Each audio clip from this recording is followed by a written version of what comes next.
Hello students, I am Preeti Narwal. Welcome to my YouTube channel Learners Destination. As you know, हम पढ़ रहे थे chapter 4. Chapter 4 हमारा किस बारे में है? क्वाड्रेटिक इक्वेशंस के बारे में. हम एक्सरसाइज 4.1 डिस्कस कर चुके थे और 4.2 हमने स्टार्ट की थी. 4.2 में हमें क्या फाइंड आउट करना है? हमें फाइंड आउट करने हैं सॉल्यूशंस या फिर हम बोल सकते हैं roots of a quadratic equation. Roots का मतलब है वो पर्टिकुलर वैल्यूज जो उस क्वाड्रेटिक इक्वेशन को सेटिस्फाई करते हो. ओके तो हमने एक क्वेश्चन इसका डिस्कस कर चुके थे. अब इसके क्वेश्चंस हम आगे डिस्कस करते हैं और हमें जो सॉल्यूशन फाइंड आउट करना है वो यूज करके फाइंड आउट करने हैं फैक्टराइजेशन मेथड से. तो चलिए स्टार्ट करते हैं. थर्ड क्वेश्चन क्या है? फाइंड टू नंबर्स वो सम इज 27 एंड प्रोडक्ट इज 182. कि हमें ऐसे दो नंबर्स फाइंड आउट करना है जिनको अगर हम ऐड करें तो हमें 27 मिले और जिनको अगर हम मल्टीप्लाई करें तो हमें क्या मिले? 182 मिले. तो हम सपोज कर लेते हैं वो नंबर से. तो मान लीजिए लेट फर्स्ट नंबर हमने क्या मान लिया? x. सेकेंड नंबर हमारा क्या हो जाएगा? ऑब्वियसली अगर एक नंबर x है और सम 27 है तो दूसरा नंबर 27 माइनस x होगा. इसमें हम कुछ भी मान सकते हैं. मान लीजिए अगर ये नंबर मैंने 10 मान लिया होता तो दूसरा क्या हो जाता? 27 माइनस 10 17. ठीक है. दूसरी कंडीशन है उनकी प्रोडक्ट इज 182. हम इस प्रोडक्ट को ही क्या यूज करेंगे? क्वेश्चन को सॉल्व करने के लिए यूज करेंगे. प्रोडक्ट मतलब इन दोनों की multiply. x into 27 minus x किसके इक्वल होनी चाहिए? 182 के इक्वल होनी चाहिए. तो अंदर मल्टीप्लाई कर लेते हैं. 27x minus x square equals to 182. हमें एक क्वाड्रेटिक मिल गई. X square minus 27x plus 182 equals to 0. अब हमें इस क्वाड्रेटिक इक्वेशन को सॉल्व करना है फैक्टराइजेशन मेथड से. फैक्टराइजेशन मेथड से हमें क्या करना पड़ेगा? हमें इस 182 के फैक्टर्स करने पड़ेंगे और उन फैक्टर्स में हमें चेक करना पड़ेगा ऐसे फैक्टर्स जिनके क्या बने? सम क्या बने? 27 बने. तो 182 के फैक्टर्स कर लेते हैं. अगर 182 को डिवाइड करें तो 2 से हमारा डिवाइड हो रहा है प्रॉपर. 2 से हम जैसे डिवाइड करेंगे तो 9 1. ये किससे डिवाइड होगा? हमारा 7 से. 7 से जैसे डिवाइड करेंगे तो क्या हो जाएगा? 13. या तो इसका मतलब हमारे इसके फैक्टर्स क्या क्या है? 2 7 13 इस तरीके से. 7 2 सा 14 भी इसका फैक्टर बनेगा क्योंकि अगर अलग अलग 2 और 7 फैक्टर है तो उनकी प्रोडक्ट भी क्या होगी? फैक्टर होगी. और 14 और 13 का सम भी कितना बन रहा है? 27. इसका मतलब जो फैक्टर्स हमें चाहिए थे वो फैक्टर्स क्या है? 14 और 13. ठीक है. तो यहाँ हम सॉल्व करते हैं. इसको हम क्या लिख सकते हैं? 27 को minus 14x minus 13x plus 182 equals to 0 लिख सकते हैं. पहले दो टर्म्स में से x कॉमन निकालेंगे तो x माइनस 14. यहाँ से क्या निकालेंगे? माइनस 13 क्योंकि हमें x पॉजिटिव चाहिए. यहाँ क्या बचेगा? x minus 14 equals to 0. अब यहाँ पर हमारे दो फैक्टर क्या बनेंगे? अब हम x माइनस 14 को कॉमन निकाल देंगे. तो x माइनस 14 जैसे ही हमने कॉमन निकाला अंदर क्या बचा? x minus 13 equals to 0. अब हमने पिछली वीडियो में डिस्कस किया था कि अगर दो नंबर्स की प्रोडक्ट 0 है तो क्या होगा? उनमें से कोई एक नंबर 0 के इक्वल जरूर होगा.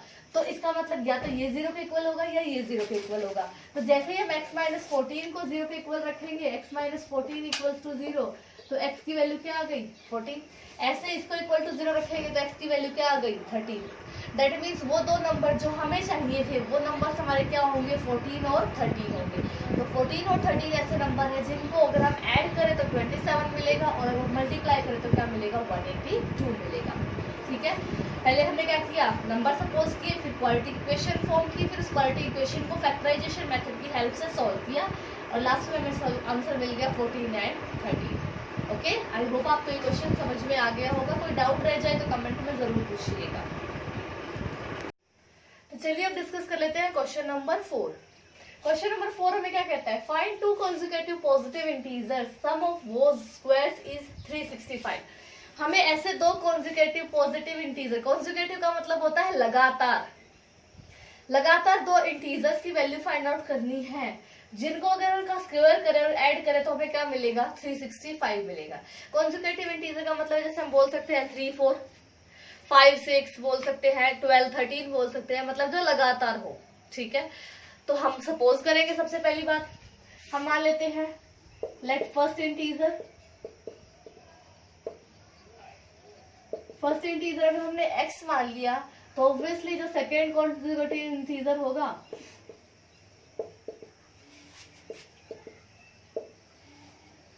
वो हमारा क्या हो जाएगा x+1, क्योंकि उससे नेक्स्ट ही होगा तो +1 हमने कर दिया। अब हमारा अकॉर्डिंग टू क्वेश्चन हम क्या बोल सकते हैं, sum of both squares, that means इसका स्क्वायर और इसका स्क्वायर, इन दोनों के स्क्वायर को अगर हम सम करें तो हमें कितना मिले, 365 मिले। That means x square plus इस x+1 का whole square is equals to 365। यहाँ पर हम a प्लस बी के होल स्क्वायर का फॉर्मूला लगाएंगे तो एक्स स्क्वायर क्या बन जाएगा, a square plus B square plus 2ab, that means x square plus 1 plus 2x equals to 365। यहाँ से हमारी इक्वेशन क्या बन गई, 2x square plus 2x plus 1 है, इस 365 को हम इसी तरफ ले आएंगे तो वो -365, इक्वेशन क्या बन गई, -364 इक्वल्स टू 0। इसमें से हम 2 कॉमन निकाल सकते हैं, जैसे ही हमने 2 कॉमन निकाला क्या बना, x square plus x minus यहाँ से 2 कॉमन निकलेगा तो 182 इक्वल्स टू 0। अगर आपको ध्यान होगा यही 182 हमारा लास्ट क्वेश्चन में था और उसके फैक्टर क्या बने थे, 14 और 13 बने थे, तो यहाँ हम उसी को एज इट इज यूज कर लेते हैं। बाकी जब आप अपने नोटबुक्स में कहीं भी सॉल्व करोगे तो प्रॉपर एक पेपर में सॉल्व करोगे तो आप दिखाओगे कि कैसे फैक्टर्स हम निकालेंगे, उसके बाद आप सॉल्व करोगे। लेकिन हमने पिछले क्वेश्चन में डिस्कस किया था 182 के फैक्टर्स 14 और 13 है तो हम वो डायरेक्ट यूज कर लेते हैं। प्लस एक्स है माइनस 182 है, इसका मतलब अब की बार क्या होना चाहिए, उनको सम करें तो +1 बने और मल्टीप्लाई करें तो -182। इसका मतलब एक प्लस का लेना पड़ेगा, दूसरा माइनस का लेना पड़ेगा। प्लस एक्स है तो इसका मतलब बड़ा नंबर का लेना पड़ेगा, पॉजिटिव में लेना पड़ेगा। 14 और 13 में बड़ा कौन सा है, 14 है ऑब्वियसली। तो हम इसको कुछ इस तरीके से लिखेंगे, x square plus 14x minus 13x minus 182 equals to 0। यहाँ से फिर से x कॉमन, क्या बचेगा, x प्लस 14, यहाँ दोनों ही नेगेटिव है और हमें पॉजिटिव चाहिए तो -13 बाहर निकालेंगे। ठीक है, तो 2 फैक्टर्स हमारे बन गए, x minus 13 and x plus 14 equals to 0। फिर से हम एक बार इसको 0 के इक्वल रखेंगे, एक बार इसके 0 के इक्वल रखेंगे तो x की वैल्यू एक तो क्या आ गई 13 और एक आ गई -14। लेकिन क्वेश्चन क्या था हमारा, पॉजिटिव इंटीजर फाइंड आउट करने का, तो -14 वैल्यू तो हम नहीं ले सकते, हम क्या लेंगे 13। तो हमारा एक नंबर आ गया 13 और दूसरा आ गया 13 + 1 14। ठीक है, तो ये हमारे क्या होंगे, सॉल्यूशन हो गए 13 एंड -14 वैल्यू हम क्यों नहीं लेंगे, क्योंकि हमें क्वेश्चन में बोला गया है पॉजिटिव इंटीजर, तो हम ये वैल्यू कंसिडर नहीं करेंगे। तो हमने क्या किया, फिर से नंबर सपोज किए, फिर कंडीशन को यूज करते हुए क्वाड्रेटिक फॉर्म की, फिर क्वाड्रेटिक इक्वेशन को फैक्टराइजेशन मेथड की हेल्प से सॉल्व किया और हमें सॉल्यूशन फिर से मिल गए 13 एंड 14।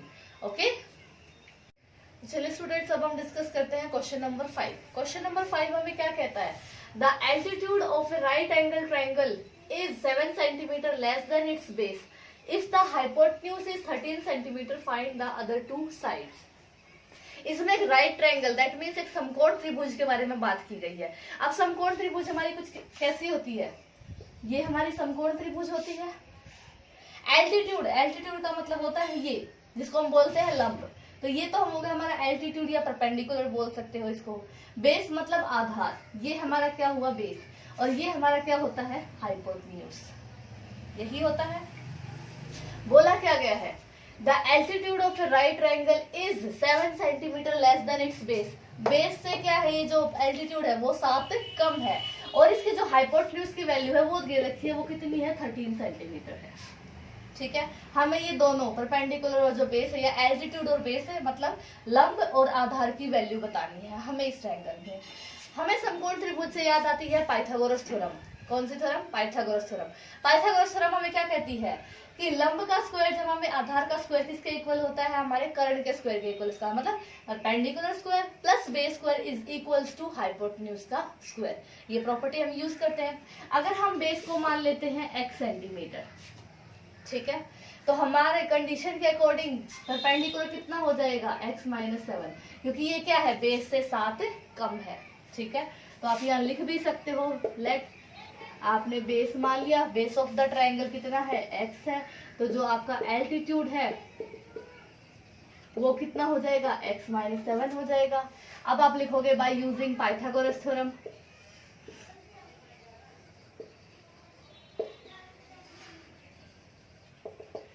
क्या होते हैं हमारे कि जो ये परपेंडिकुलर का स्क्वायर है प्लस में बेस का स्क्वायर है वो किसके इक्वल होते हैं, हाइपोटेन्यूज के स्क्वायर के इक्वल होती है। परपेंडिकुलर हमारा कितना है, x माइनस 7 का स्क्वायर, ये कितना है x का स्क्वायर, और ये कितना है 13 का स्क्वायर। ठीक है, इसको फिर से a माइनस बी के होल स्क्वायर का फॉर्मूला हम यूज करेंगे, that means x square plus 14 minus 14x plus X square equals to 169।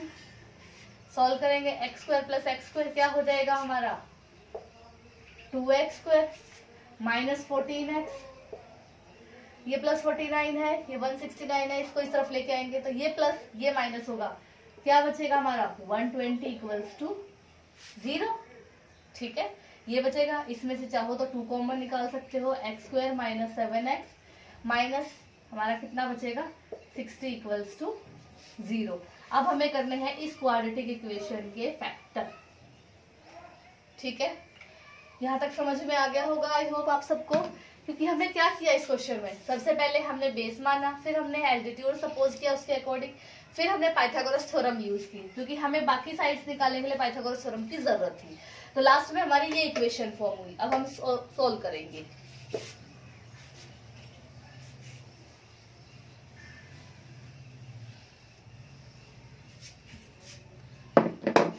तो हम 60 के फैक्टर कर लेते हैं। 60 के फैक्टर कुछ इस तरीके से करते हैं, क्योंकि दोनों ही नेगेटिव है इसका मतलब एक फैक्टर हमारा प्लस का आएगा और दूसरा फैक्टर कैसा आएगा, माइनस का आएगा। तो 60 को जैसे करेंगे तो 2 30 फिर से 2 15 3 5 ये फैक्टर्स है। 2 2 4 4 3 12 5 60, प्रोडक्ट हमारी 60 बन रही है। हमें अब फैक्टर देख ले कुछ इस तरीके से कि उनका डिफरेंस कितना बने, 7 बने। तो 2 2 4 4 3 12 12 और 5 डिफरेंस कितना दिखाई दे रहा है, 7 का। दैट मीन्स वो फैक्टर्स हमारे कौन कौन से होंगे, 12 एंड 5 होंगे। आप इसको 60 के फैक्टर्स कुछ इस तरीके से भी चेक कर सकते थे इजीली। 60 हमारे कौन कौन सी टेबल्स में आता है, 2 into 30 कर सकते हो, 4 into 15 कर सकते हो, 15 into 4, 12 into 5 या 5 into 12। ये सारे क्या है हमारे फैक्टर्स है। हमें देखना था डिफरेंस कितना होना चाहिए, 7। तो हमने फैक्टर्स ले लिए 12 एंड 5 माइनस का 7, दैट मीन्स दोनों को सब्ट्रैक्ट करें तो -7 होना चाहिए। इसका मतलब 12 हमारा नेगेटिव में जाएगा, क्योंकि बड़ा नंबर नेगेटिव होगा तभी तो यहाँ माइनस रहेगा। तो हम इसको कुछ इस तरीके से लिख सकते हैं, x square minus 12x plus 5x minus 60 equals to 0।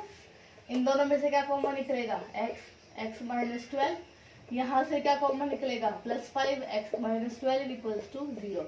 अब ये दोनों फैक्टर कॉमन, अंदर क्या बचा x प्लस 5 इक्वल्स टू 0। फिर से दो नंबर की प्रोडक्ट इक्वल टू 0 है, तो या तो ये 0 होगा या ये 0 होगा। तो x माइनस 12 को 0 रखेंगे तो वैल्यू मिलेगी 12, इसको 0 रखेंगे तो वैल्यू मिलेगी -5। तो हम नंबर, अब कोई भी ट्रायंगल की साइड है वो हम नेगेटिव में तो कंसीडर नहीं करते, इसीलिए हम वैल्यू क्या कंसीडर करके चलेंगे 12। तो एक नंबर हमारा क्या था, बेस तो हमारा कितना आ गया, आधार आ गया 12, और एल्टीट्यूड क्या था x minus 7, that means 12 minus 7 कितना आ गया 5। तो हमारा बेस हमें मिल गया 12 और जो एल्टीट्यूड है वो हमें मिल गया 5। तो इस तरीके से हम इस क्वेश्चन को क्या कर सकते हैं, इजीली सॉल्व कर सकते हैं। ओके, चलिए अब डिस्कस करते हैं क्वेश्चन नंबर 6 और इस एक्सरसाइज का लास्ट क्वेश्चन।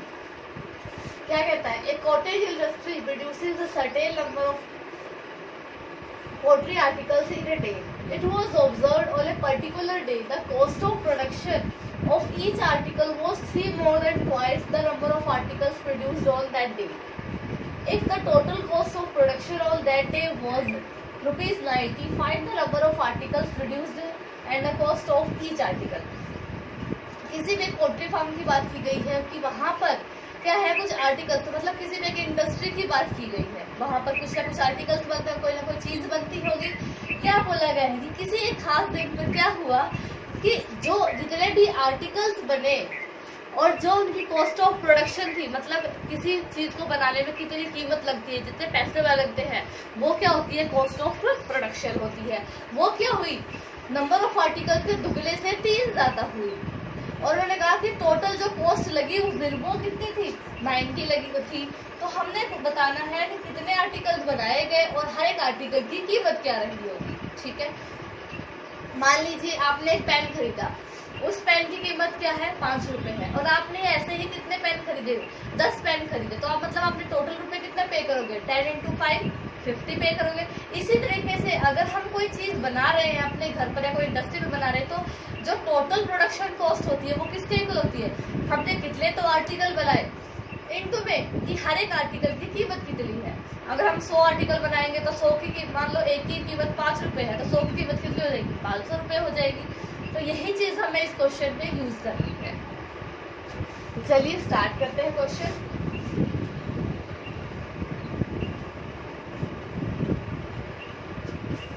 सबसे पहले मान लिया हमने कि जो नंबर ऑफ आर्टिकल्स है वो x है,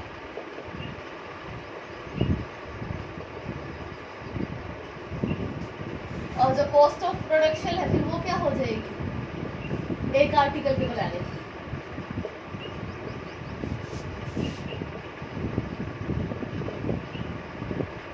क्या बोला गया है, दुगने से 3 ज्यादा, इसका दुगना 2x और उसका 3 और ज्यादा, ये हुई एक की कीमत। और टोटल कॉस्ट जो उस दिन लगी वो कितनी थी, 90 रुपीज। ठीक है, इसको यूज करके हम क्या बनाएंगे, क्वाड्रेटिक इक्वेशन।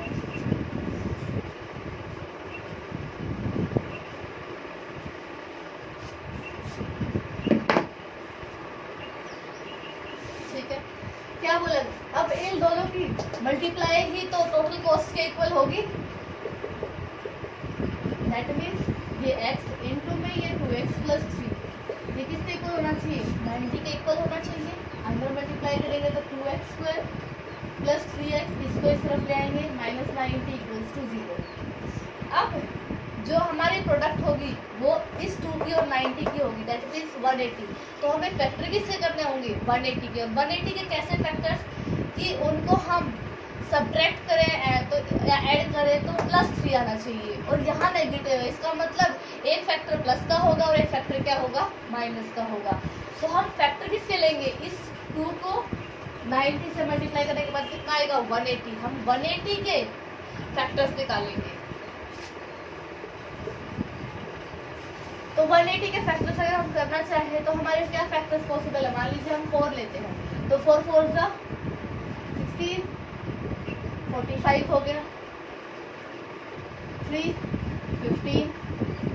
अब हमें चाहिए क्या, 15 को हम आगे करेंगे 3 × 5, कुछ इस तरीके से। हमें चाहिए +3, 4 3 = 12 और 15, हमें ऐसा फैक्टर मिल गया। 12 और 15 को हम अगर ऐड करें, सब्ट्रैक्ट करें, तो इनके डिफरेंस में हमें 3 मिल जाएगा इजीली। ठीक है, अब कौन सा पॉजिटिव लेंगे कौन सा नेगेटिव लेंगे, यहाँ है +3, इसका मतलब जो बड़ा नंबर है वो प्लस लिया जाएगा, इसका मतलब ये प्लस और ये नेगेटिव लिया जाएगा। ठीक है, तो लिखना स्टार्ट करते हैं। इसको कुछ इस तरीके से लिख सकते हैं, +15x, ठीक है, -12x -90 = 0। यहाँ से क्या कॉमन निकल सकता है, x, तो क्या आ जाएगा 2x + 15। ठीक है, यहाँ से क्या कॉमन निकाल सकते हैं हम,